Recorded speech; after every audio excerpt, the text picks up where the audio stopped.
Hi everybody, in this video I want to review how to multiply and divide fractions and mixed numbers. So let's start with multiplying. There's actually two strategies we can use for multiplying, and they're both great strategies. You can use either one. So the simplest one, I think, is to just multiply straight across. And then what you do is you simplify to your lowest terms at the end of that. You do not need common denominators when you multiply fractions, which is really nice. That's only for adding and subtracting. So these tend to be pretty quick.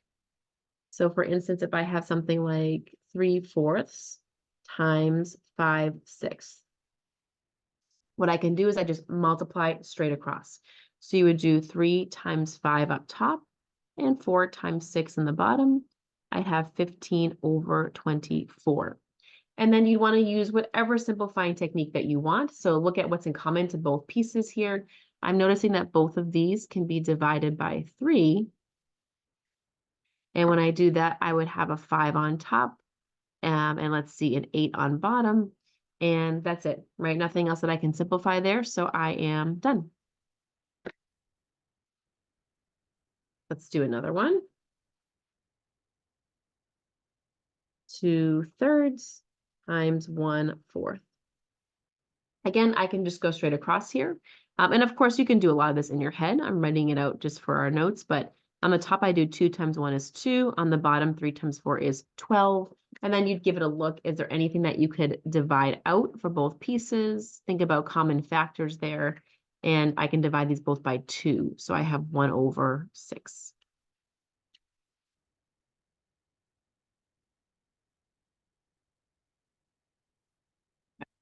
Now, if you have mixed numbers here as well. So let's say you have something that is a mixed number that you're trying to multiply. For instance, maybe I have 2 1/4 times 5 2/3. Now, before we can start here, you do have to change these over to improper fractions. So there is really no fast way to multiply with mixed numbers. So the best thing to do, usually the easiest, is just to change it over. So I would take 4 times 2 is 8, add the 1 in from the numerator. So I would change this into 9/4. Here, 3 times 5 is 15, and then add it with the 2, and I would have 17/3. And then now what I could do is I can just use my same techniques, and I can multiply straight across. Now, to save us a little bit of work, when you multiply the numerators, you get 153. And when you multiply the denominators, you do get 12 there. Now, this one takes a little bit of maybe trial and error here. But if you think about the number 12, the only factors of 12s are I have 4 and 3, or 2 and 6, or 1 and 12. So I don't really have a lot of options to try for 153. So you got to think about trying, okay, can I try the 2? Can I try the 3, a 4, a 6? So you got to try those basic values and see which one works. And there is one that works. 3 actually works for both of these. So if we divide the top and the bottom both by 3, you end up with 51 in the top and then 4 in the bottom. Now, the only thing is when you start with a mixed number, that you usually like your answer as mixed numbers as well. So I'm going to change this back over. And you can do this in your head or you can do it out. I'm going to just do a little bit of division here. So 4 goes into 5 one time, which is 4. I subtract that out and bring down the 1. 4 goes into 11 2 times, which is 8. And I subtract and I get 3. So I have a remainder of 3, which means that my answer here would be 12 as the whole number, 3 as my numerator, and 4 would stay my denominator here. So my answer is 12 3/4. And you can see that it's not the same thing as just multiplying the whole parts and multiplying the fractions. That doesn't work. So don't try to take a shortcut like that. You're not going to get anywhere. All right, now I'm going to do the same questions and show you a different strategy that you can use as well. So the second strategy here is also nice, and you get the same answer.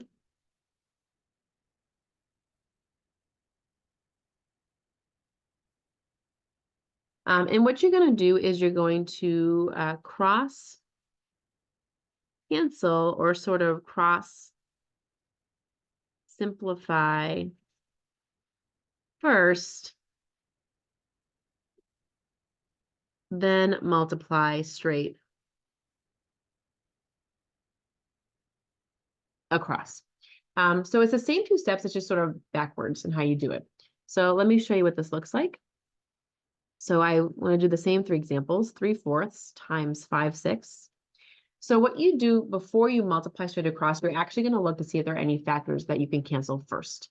And you're going to look diagonally here because we always need to cancel something on top and something on bottom. So if you look at 3 and 6, I do see that 3 and 6 has a common factor of 3. So what I could do before I multiply is divide this by 3 and 3. 3 divided by 3 is 1, and 6 divided by 3 is 2. I can look this way as well. Do I have anything in common? I don't see any factors between 5 and 4 that are in common. And then I multiply what's left. So I have a 1 left in the first group and a 5 in the second group to get 5. I have a 4 in the first group, a 2 in the second group to get 8. And then you do want to give it a quick check at the end, make sure you haven't missed any factors, but you'll see that we get the same exact answer if you kind of go back to your strategy 1 that we did in the first case. And we're still factoring out that 3, we're just doing it earlier rather than later. The key thing when you cross cancel like this, it's always one factor on top and one on the bottom. So you still have to have that top and bottom canceling effect going on. Let's do another one.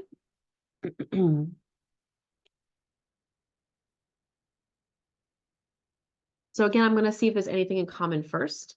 I don't see anything between 1 and 3, but I do see between 2 and 4, there's a factor of 2 there. So 2 divided by 2 is 1, and 4 divided by 2 is 2. I have a 1 and a 1 left on top, and a 3 and a 2 left on bottom. When I multiply those across, I get 1/6, and that is fully reduced. And with the last one, it's the same strategy. So that was my mixed number. You cannot cross cancel until you change these over. So you're still going to put them as an improper fraction first. So that's still your first step. There's no shortcut there. And then you're going to look diagonally. Now you'll notice here that with the 9 and the 3, I do see that factor of 3 in common. So it just makes my multiplying a little bit easier. And now I can go 3 times 17, which is 51, and 4 times 1 is 4. And then I would do the same process, and I could change this back over to a mixed number for my final answer. So you're doing the same thing, you're just canceling earlier rather than later. Now, what is the advantage to this strategy? Is it keeps your numbers smaller. So with small numbers like these, it's not that big of a deal, but like in this one here, it's much nicer to cancel that 3 right away and have an easier problem later on.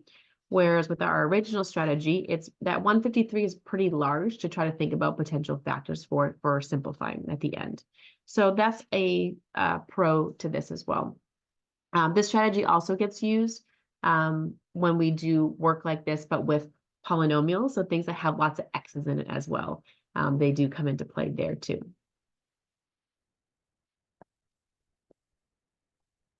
All right, so let's do some division.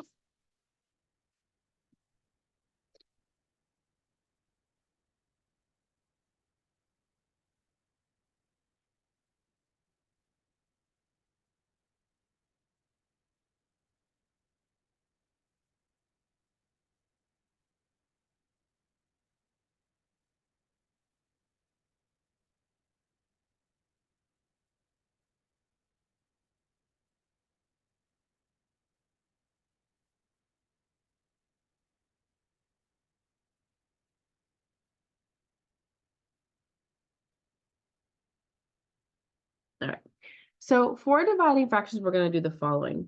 We are actually going to change the multiplication. Oops, we can change division to multiplication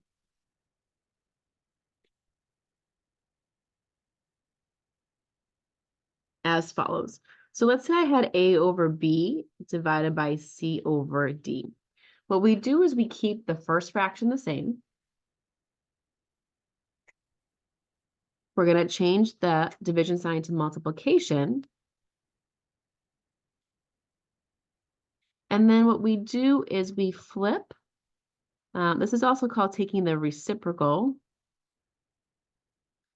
of our second fraction. Let me write that out a little bit clearer for you guys.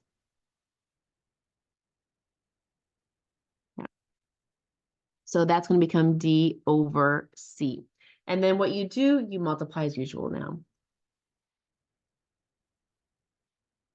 And you can use either of the strategies that we just learned. So it's your choice there. So let's do a couple of examples with division.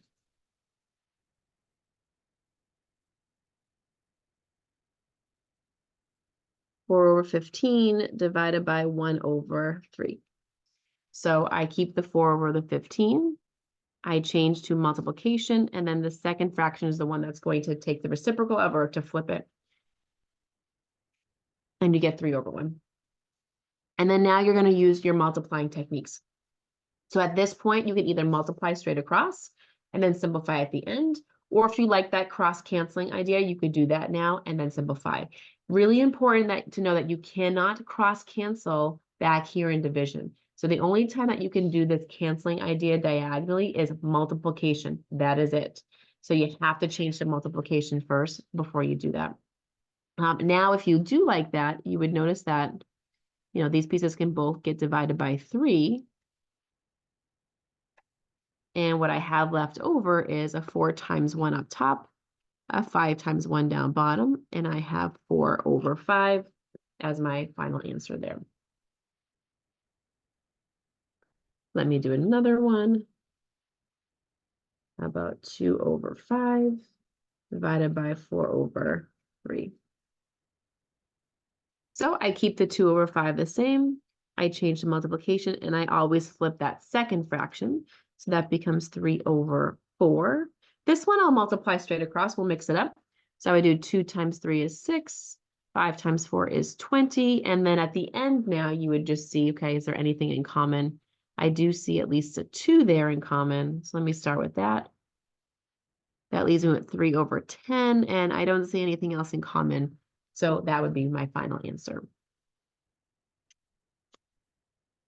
Now, if you are going to do mixed numbers, it's going to be very similar to what we did for multiplication, where we would change those over first. So let me just show you. So let's say I have 3 1/3 being divided by 1 2/5. You don't really need parentheses here. I'm just trying to be really clear with my problem. So I would change this over to improper fractions. So I would do 3 times 3 is 9 plus 1 is 10. So 10/3 divided by 5 times 1 is 5 plus 2 is 7. So notice I haven't flipped anything yet. So you're not flipping yet. We're just changing it to improper fractions. Now I'll go ahead and do that flipping. So it's one step at a time. You really have to be careful that you don't start combining steps. And then here I'll look diagonally. I don't really see anything in common, so I'm going to multiply straight across. I get 50 over 21. I still don't see anything in common there, so I'm just going to go ahead and change that back over to a mixed number. Now 21 goes into 52 times, and I would get 42. So I have a remainder of 8 here. So I'd have 2 and then 8 over 21 as my final answer. And again, you can see that, there's really no quick way to divide these and like divide the whole parts and the fraction parts. It just doesn't work. So if you have those mixed numbers, you're going to change to improper first. You're not going to do anything, just change them over. Then you can start changing to the multiplication and flipping. If you try to flip too early, you'll get the wrong answer. So it is important that you wait and go just step by step here.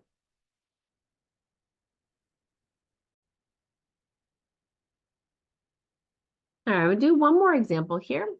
So let's say I have something like 5 2/3 divided by the whole number 4. We can still make that work. So I'm going to start by changing them over my first one. So 3 times 5 is 15 plus 2 is 17. So this is 17/3 divided by. Now, if you have a whole number here, you actually can put it in fraction form by putting it over 1. So that's actually really important when you're trying to just stay organized. So I'm going to put that 4 over 1. Now what will happen is once I'm ready to flip, I actually do have something to flip. That 1 will come on top and that 4 will go in the bottom. Now I don't see anything diagonally that I can cancel. So I'm going to go straight across here. I get 17 over 12. 12 goes into 17 one time altogether, but there is a remainder of 5 there. So this would be 1 and 5/12.